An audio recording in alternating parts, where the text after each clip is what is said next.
and its impact on economic growth. And the production possibility curve is based on the production possibility model. A model is a simplified representation of the real world. So what you see here is a simplified representation of the real world. That it implies that when we have more of one thing, which is consumer goods, for example, we have to have less of the other, which is capital goods. So when we had 50 capital goods and 0 consumer goods, we decided to have 10 more consumer goods. We gave up 2 capital goods. And when we decided to move from A to B, okay, we gave up 2 capital goods.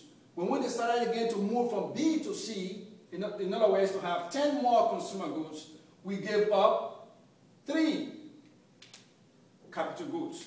We gave up 3 capital goods. When we decided to move from C to D, that means to have 10 more consumer goods, we gave up 5 capital goods. When we moved from D to E, in other words, we decided to have 10 more consumer goods, we gave up 7 capital goods. Then we then decided to move from E to F, we gave up 10.5, we gave up 10.5 capital goods, which is 10.5 capital goods. Now finally, when we decided to move from F to E, to point E, we gave up even more capital goods, which is 22.5 capital goods. So we see that the production possibility model or production possibility curve shows us the necessity and consequences of our choices, in the sense that as we increase consumer goods consumption by a constant amount, we were giving up more and more and more and more and more on capital goods. This is an indication of the law, or a reflection of the law of comparative, of the law of increasing opportunity cost. Now, when we are inside the curve, let's say, for example, this point here, it indicates underused, unemployment, or underemployment.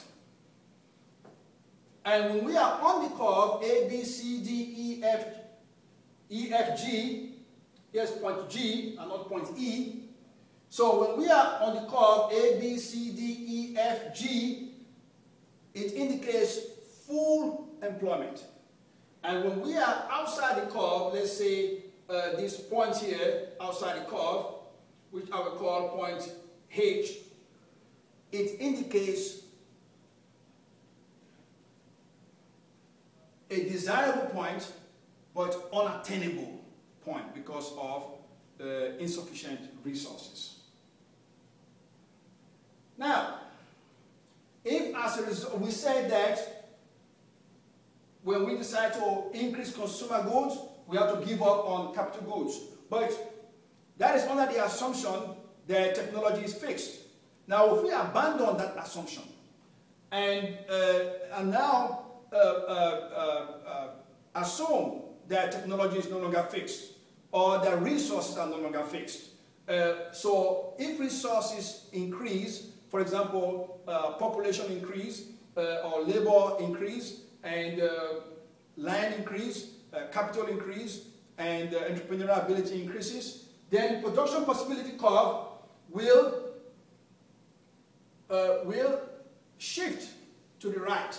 The production possibility curve will shift to the right. So this is indicative of economic growth. This is indicative of economic growth.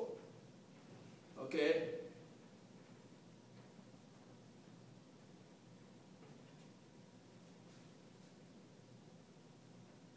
this is indicative of economic growth.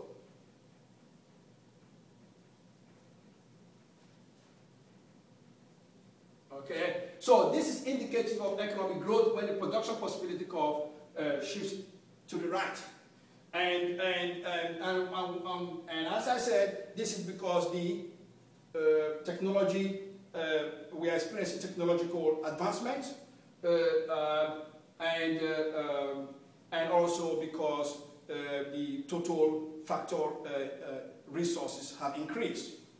And also because we are spending most of our resources on capital goods and few of our resources on consumer goods. So if we have some resources and we're spending most of it on capital goods, this will also lead to expansion, as I said, and of the production possibility curve. And so this is indicative of economic growth when the production possibility curve expands from A to A prime, B to B prime, C to C prime, D to D prime, E to E prime, F to F prime, and G to G prime. Thank you.